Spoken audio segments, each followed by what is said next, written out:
depending on how well you want to do, particularly if you're starting a company, you need to work super hard. So what does super hard mean? Well, when my brother and I were starting our first company, instead of getting an apartment, we just rented a small office and we slept on the couch. And we showered at the YMCA, and we're so hot up we had just one computer. So the website was up during the day, and I was coding at night, 7 days a week, all the time. And I sort of briefly had a girlfriend in that period, and in order to be with me, she'd have to sleep in the office. So work hard, like every waking hour. That's the thing I would say particularly if you're starting a company. And I mean, if you do simple math, say like, okay, if somebody else is working 50 hours and you're working 100, you'll get twice as much done in the course of a year as the other company. To me, we have a very clear vision of what it is that we're trying to get done. And I want to stay true to that. We absolutely, the biggest bet we have is our organic bet always. And it's true even for Michael. And then on top of that, we'll look at any opportunity that fits with where we want to get to. What is it that we can uniquely do? If anything that I ask myself each day is, I don't want to be in every part of the tech industry. I want to be in things that are big addressable markets where Microsoft has a unique contribution to make. Because I think that sense of purpose and identity is what makes companies successful, not just doing everything. And so to me, that's what will drive whatever we do organically. So Tony, one of the critics actually that I once met said, yeah, Tony's techniques, they were great for about a year and a half and then they wore off. What do you say to that, folks? It's real simple. If you don't work out, you don't get a muscle, right? So I always tell people there's a daily practice like priming. If you don't do that, if you get up and you just have no discipline whatsoever, you get no value of anything. Your diets don't work when you don't do them. Exercise doesn't work when you don't do them. But most of the people have some experiences that they want to shift. And once you shift those things, your whole life changes. But life is constant growth. My life isn't here because I went to one seminar one time and now my life is fit for life. I work out, I train my mind, I train my body, and it becomes a lifestyle. It's not just like you're depending upon somebody else. I'm not here to become somebody's guru. I'm not here to give them a gift. I'm here for them to open up their own gifts. And that's really what my work has been. I always wanted to win the World Cup. That was the reason I started. And as the time went by, I started enjoying cricket and I started realizing the challenges of cricket, and my coach was instrumental, and along with my brother, to my elder brother Ajit, to make me realize the importance of leading a disciplined life, a focused life, and to make me push harder. They found reasons, and even towards the end of my career, I followed that formula. If I scored runs, let the rest of the world talk about it. I think about the next game. And that, right from my school days, became an unwritten formula, an unwritten law at home, that we don't talk about last game, we talk about next game. And however many runs I scored, I wanted to go out and score more than that. So if I didn't score, I would have a restless night. If I scored runs, I would still have a restless night, thinking that how am I going to score more? And that's how it all happened. I mean, I normally don't discuss numbers, but this is something that I must share with all of you. Towards the end of my school cricket career, I already started playing first-class cricket. And the last season, I can proudly say that I averaged 1,025 because I only got out once in the whole season. And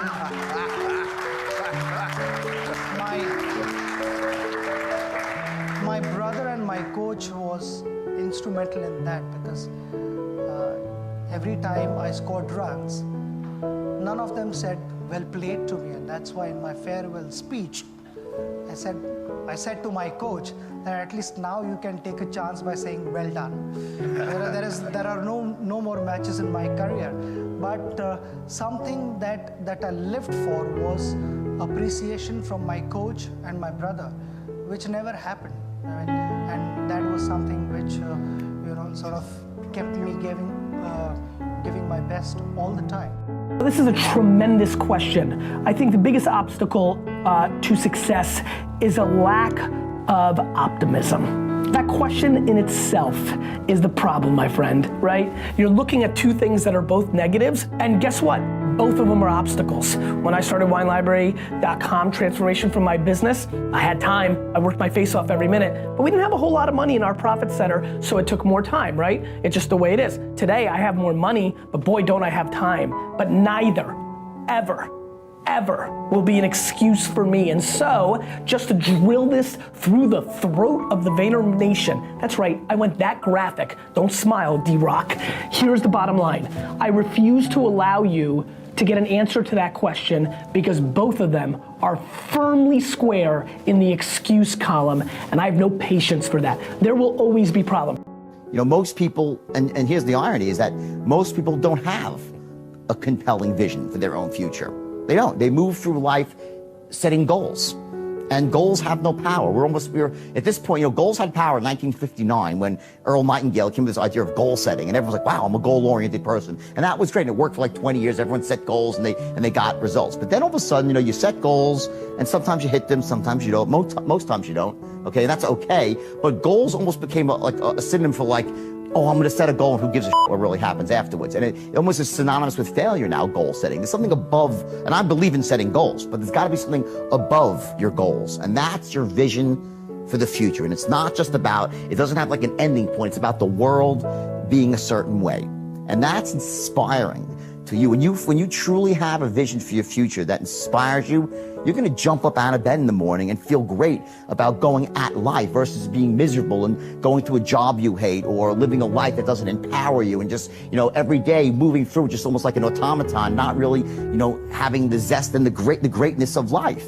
And I'm guilty. I've been there myself when I felt like I didn't really have a compelling vision for my own future and I felt like I was wallowing. But at least I'm conscious of that. Once you become conscious of that, you can consciously create a vision for your future. It doesn't happen in 1 minute or an hour. You write it down, you work on it and when you finally hit on it, how you know you got it?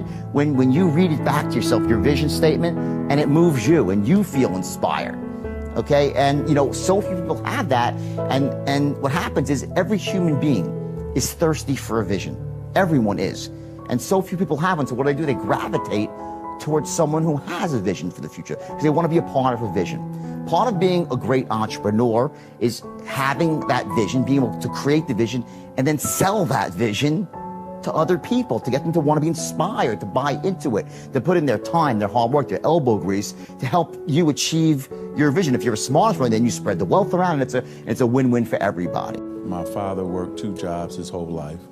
One was at a GM plant. Yes, GM plant for 30 years, and then he had a trash hauling service. So he had his own truck, and we would go door to door, pick up people's trash. And it was one situation where it was probably 7 below zero and very cold Saturday morning. And my job was to pick up all the loose trash. And so it was so cold that I got everything that I could just grab, throw it on the truck, and I ran to the truck because it was just cold to jump in. By the time I got in and the door shut, my father opened it back up, grabbed me and dragged me through the snow back to the barrels to say, son, you did a halfway job. And if you do this job in a halfway manner, you're gonna be a halfway basketball player. You put in half the time. You only put in half the time as a student. And he said, you're supposed to do this job right. So I want you to go get that shovel and I want you to chop the ice until you can get all the trash that's trapped in the ice and put it on the truck. And that's what happened. And so he taught me how to be a perfectionist. Just keep going. Find that thing you love because it's tough work. And my father gave me this advice when I said I wanted to be an actor. He said, have a backup profession like welding. But I think if you can find that thing that really gives you joy, that'll be it. Because for me, it's always been comedy and stand-up and acting too, because of exploring behavior. But it's tough work, and if you can get it, even better. Good luck.